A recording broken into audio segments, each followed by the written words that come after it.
for democracy in Venezuela and for the National Assembly and interim President Guaido. Secondly, an announcement. The United States has imposed new visa restrictions on individuals responsible for undermining Venezuela's democracy. We are applying this policy to numerous Maduro-aligned officials and their families. Maduro supporters that abuse or violate human rights, steal from the Venezuelan people, or undermine Venezuela's democracy are not welcome in the United States. Neither are their family members, who enjoy a privileged lifestyle at the expense of the liberty and prosperity of millions of Venezuelans.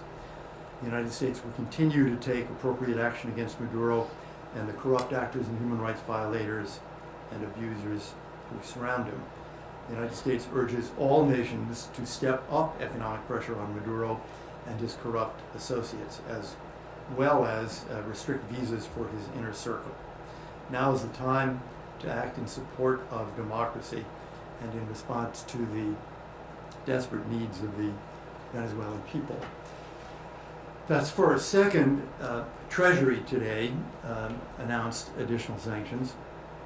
The United States also took action against 6 security officials of the illegitimate Maduro regime, individuals associated with the obstruction of the entry of international humanitarian aid into Venezuela, or violence against those who attempted to deliver the assistance. Sanctions were imposed on Richard Jesus Lopez, Commanding General of the Venezuelan National Guard, Jesus Maria Mantilla, Commander of the Strategic Integral Defense Region Guayana, Alberto Mirtiliano Bermudez, Division General for the Integral Defense Zone in Bolivar State, Jose Leonardo Norono, Division General and Commander for the Integral Defense Zone in Táchira State, Jose Miguel Dominguez, Chief Commissioner of the FAES, the Special Forces in Táchira, and Cristiana Belardo Morales, the National Police Director. The United States and the international community continue to support the Venezuelan people as they strive to reclaim their democracy. We must support interim President Juan Guaido's presidency per the Venezuelan Constitution, the National Assembly, and the will of the Venezuelan people. Treasury will have made that announcement earlier this morning. Okay, questions? Just on the visa restrictions, can you give us a rough idea of how many, even if you can't name? Name them. Treading carefully here, dozens. Let me just say that. Okay. But weren't there some that were already? Yes. This is in addition. So dozens more. Dozens more, and we continue to look at close associates of Maduro, who, with their families, have visas to the United States. This is an ongoing process.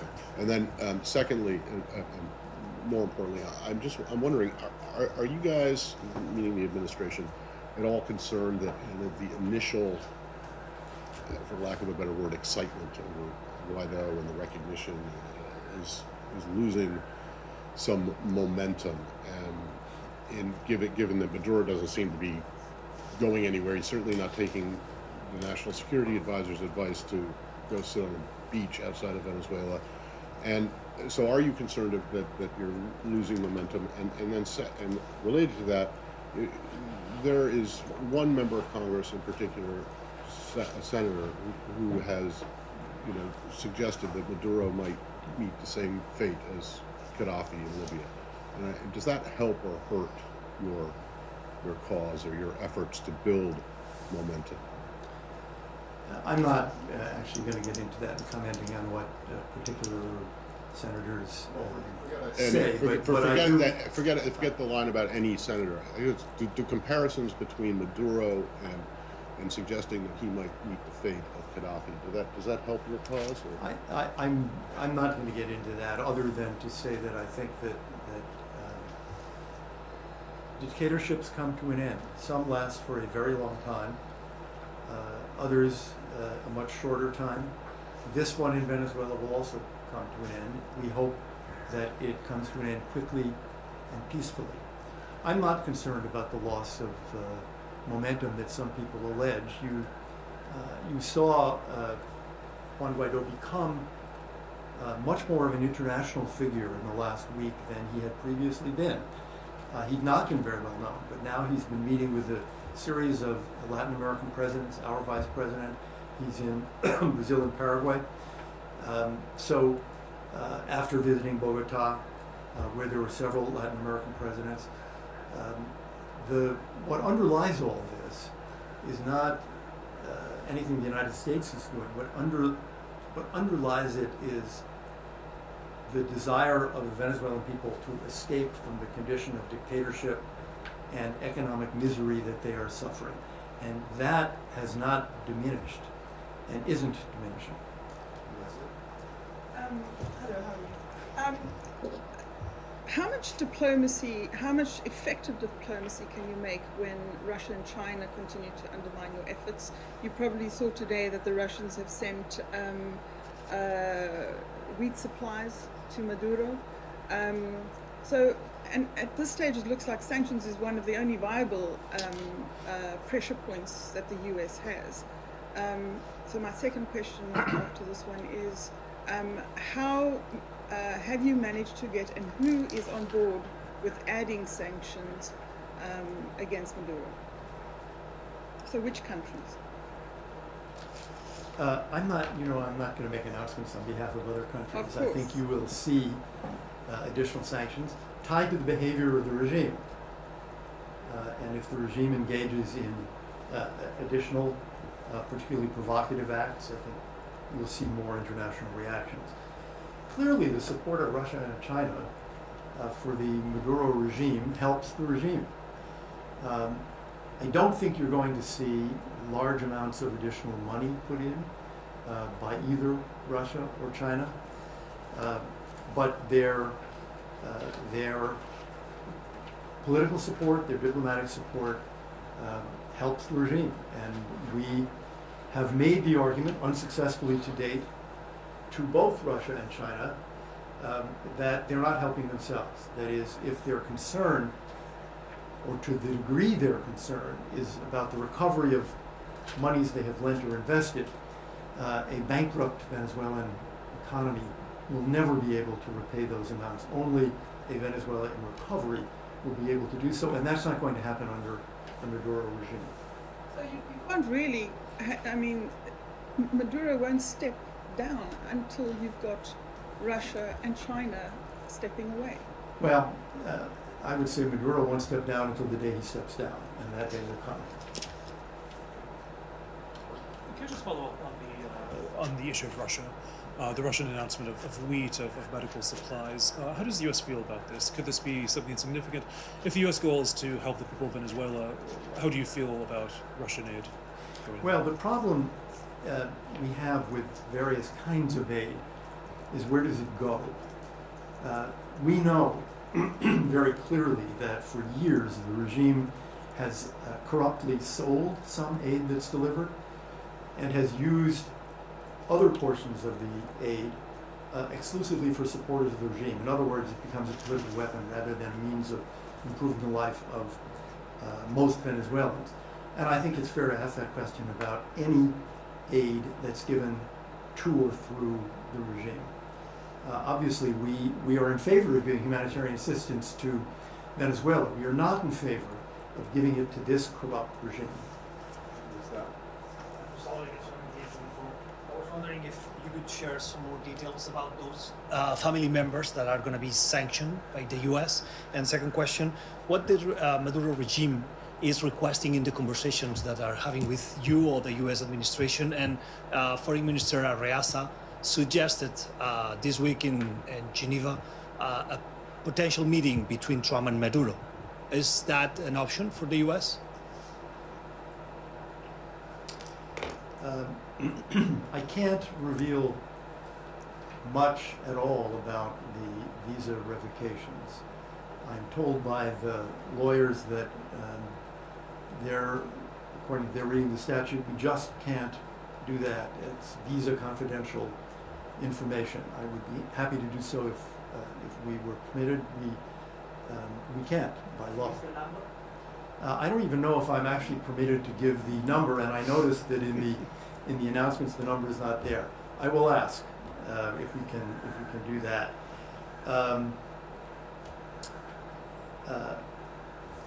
Conversations with the regime. Our conversations with the regime, the de facto regime, are primarily about the safety of Americans. As I've noted here before, we have an embassy. We have 12 Americans in prison in Venezuela. We have tens of thousands of American citizens in Venezuela. And the protection of all American citizens is at the top of our list of concerns. So in any situation like this, do you talk with the guys who have the guns, who have the power right now? Yes, to protect Americans. I guess on the question of meetings with the president, that really is a question for the White House. Are you confident that Guaido will be able to go back into the country? And what, if anything, is the U.S. doing about that? And just following up on the question of your meetings, did you have meetings with Maduro's representatives at the UN when you were there this week? No. The answer to the second question is no. The answer to the first question is that we, I think in many other countries, are very concerned about interim President Guaido's ability to go back home, which he has a right to do as a Venezuelan citizen, and to go back home safely, because a number of regime officials have actually threatened him with arrest. We certainly hope that he is able to go home safely. We know that there are dozens and dozens of other governments who share that concern. I think that if he were arrested on his return, you would see a very large reaction on the part of the Venezuelan people and on the part of the international community. Good afternoon.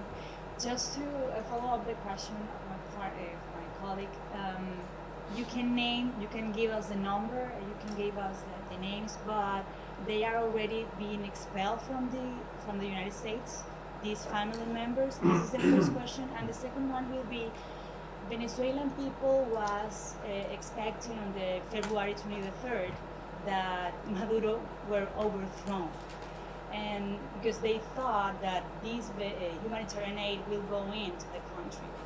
What will be the next step from the United States to put more pressure on the dictatorship?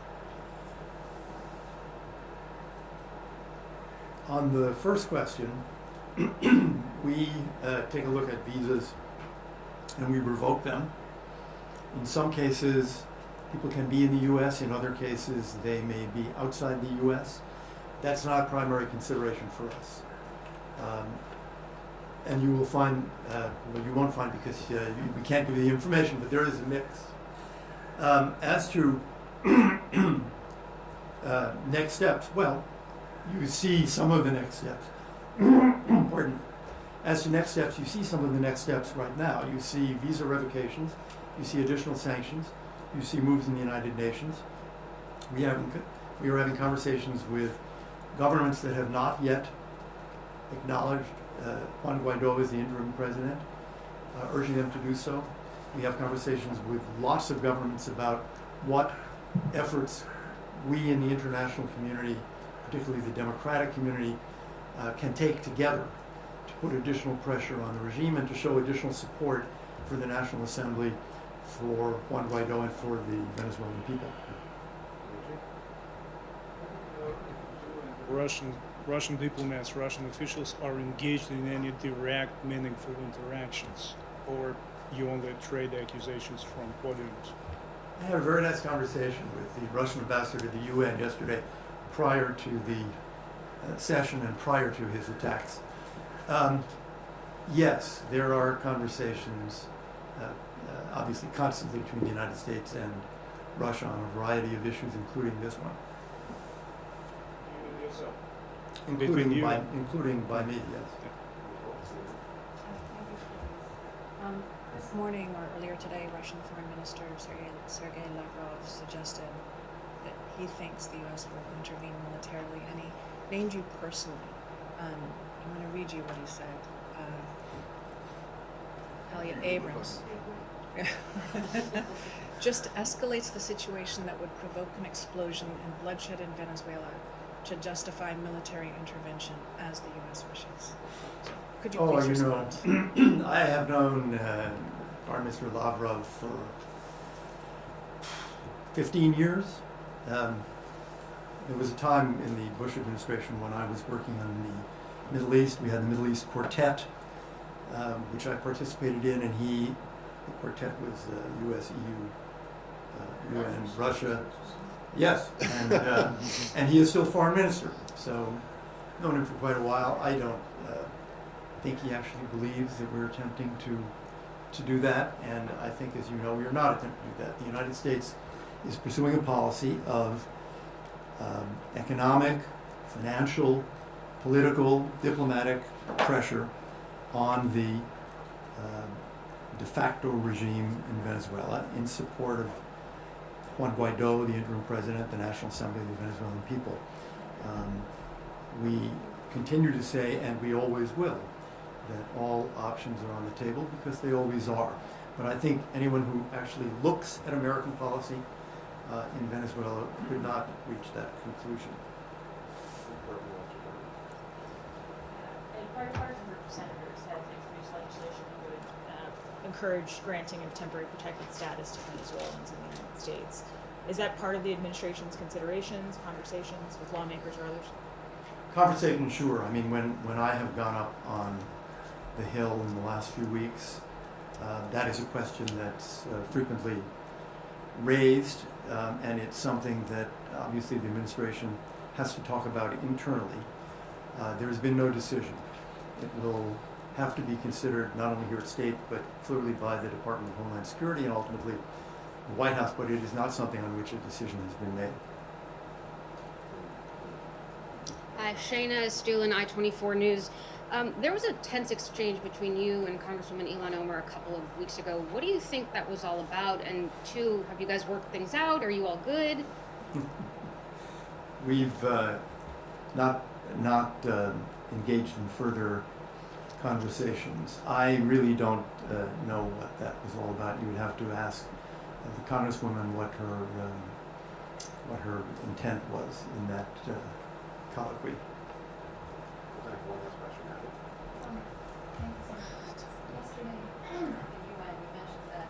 State and power, there could be 5 million people who are fleeing Venezuela. Is there any push within the administration to take in more refugees from Venezuela, given those rather stark numbers?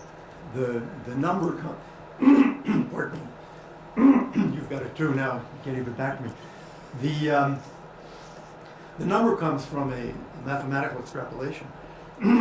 We generally there's a lot of movement, or there was, on the Colombian-Venezuelan border.